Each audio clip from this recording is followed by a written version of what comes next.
Saudara-saudara, mari kita baca satu bagian firman Tuhan dari kitab Roma pasal 2 ayat yang kedua. Firman Tuhan bunyinya demikian. Tetapi kita tahu bahwa hukuman Allah berlangsung secara jujur atas mereka yang berbuat demikian. Saudara-saudara, izinkan saya mengganti kata jujur itu dengan kata kebenaran. Kenapa? Karena di dalam teks aslinya, kata jujur itu merupakan kata aletheia, yang ketika diterjemahkan ke dalam bahasa Indonesia itu artinya kebenaran. Maka lebih tepat teks ini kita baca seperti ini. Tetapi kita tahu bahwa hukuman Allah berlangsung secara benar atas mereka yang berbuat demikian. Saudara-saudara, konteks dari firman Tuhan ini berbicara tentang manusia di dalam keadaannya yang berdosa, manusia di dalam keadaannya yang tidak layak, tidak suci, tidak benar di hadapan Allah karena ukurannya adalah kesucian dan kekudusan Allah. Manusia semuanya tanpa terkecuali telah tercoreng, tanpa terkecuali telah sesat dan telah berdosa, dan paling pantas itu menerima murka Allah yang menyala-nyala. Namun miris, di dalam keadaan seperti itu Allah menjumpai sesama manusia, para tokoh agama, para jemaat, semua melakukan dosa yang sama. Ada orang yang memang melakukan dosanya, namun kelihatan sehingga dia menjadi bulan-bulanan masyarakat.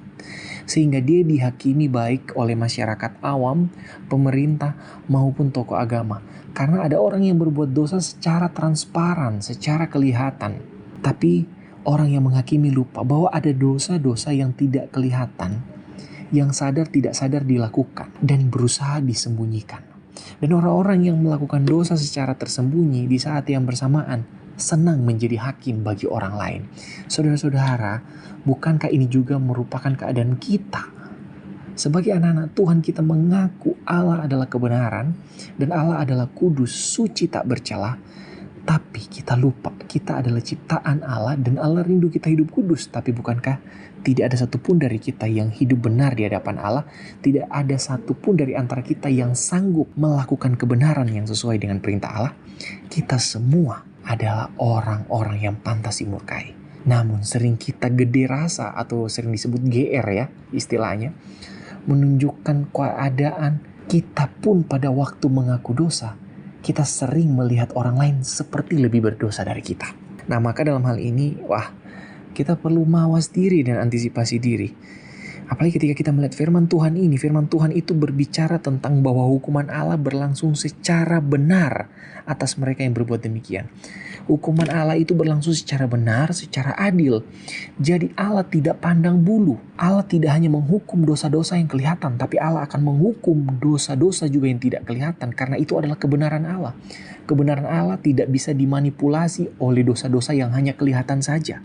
Kebenaran Allah juga melihat sampai kedalaman bahwa ada orang yang melakukan dosa secara tersembunyi. Dan kekudusan Allah sangat sensitif sehingga dosa apapun itu terlihat di hadapan Allah. Seberapa besar kelakuan manusia untuk menyembunyikan kesalahannya, semua telanjang di hadapan Allah. Dan menariknya, Tuhan mau ingatkan kita untuk tidak menghakimi sesama dengan memandang diri sebagai orang benar yang tanpa cacat celah. Saudara-saudara, memang kita perlu tahu bahwa Tuhan bisa memakai siapa saja untuk menjadi pemerintah, menjadi tokoh masyarakat yang berhak memegang tonggak kepemimpinan untuk menjadi hakim atau jaksa. Tapi di saat yang bersamaan ketika mereka diangkat Tuhan, bukan berarti mereka memposisikan diri sebagai orang benar yang tidak bersalah. Mereka adalah orang yang dipakai Tuhan untuk menyatakan hukuman kepada seseorang berdasarkan pelanggarannya. Tetapi mereka tidak boleh memposisikan diri sebagai orang benar yang kudus tak bercela. Karena siapapun yang memposisikan diri sebagai orang benar yang kudus tak bercela dan dia pantas menjadi hakim bagi sesama, ingat, hukuman Allah terlalu nyata dan Allah menghakimi siapa saja. Siapa saja, karena bagi Allah siapa saja itu telah berdosa di hadapan Allah. Tapi Allah di sini terbuka untuk memberikan pengampunan. Di dalam kebenarannya Dia membenarkan kita agar kita menjadi anak-anak yang bisa diterima Bapa, bukan karena kebenaran kita, tapi karena kebenaran Kristus yang membenarkan kita lewat pengorbanan Kristus di atas kayu salib, sehingga kita orang berdosa ini dapat dibenarkan oleh Allah. Tetapi sekali lagi, kalau kita berbicara tentang penghakiman, tentang penghukuman, maka kita adalah orang yang pantas dihukum. Namun, kalau kita tetap angkuh bahwa ada orang lain yang lebih buruk dari kita, hati-hati. Ingat, kebenaran Allah itu akan menghakimi setiap orang secara adil. Karena bagi Allah, hukuman terhadap dosa itu bukan cuma tetap yang dialami oleh orang-orang yang melakukan dosa yang kelihatan, tapi juga akan dialami oleh orang-orang yang melakukan dosa tidak kelihatan. Mari kita datang kepada Allah, berserah berseru kepadanya, dan biarlah Dia yang membenarkan kita oleh kebenaran-Nya yang kudus, yang menanggung dosa kita di atas kayu salib, yaitu kebenaran Kristus. Kita berdoa.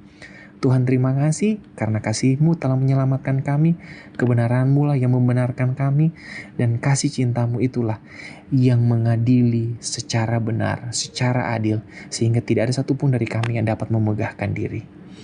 Biarlah kebenaran firman Tuhan yang boleh kami baca ini semakin mengingatkan kami bahwa kami hanya harus dan sungguh-sungguh bersandar kepadamu, sehingga kami bisa mengakui bahwa kebenaran kami adalah karena kebenaran Kristus. Amin.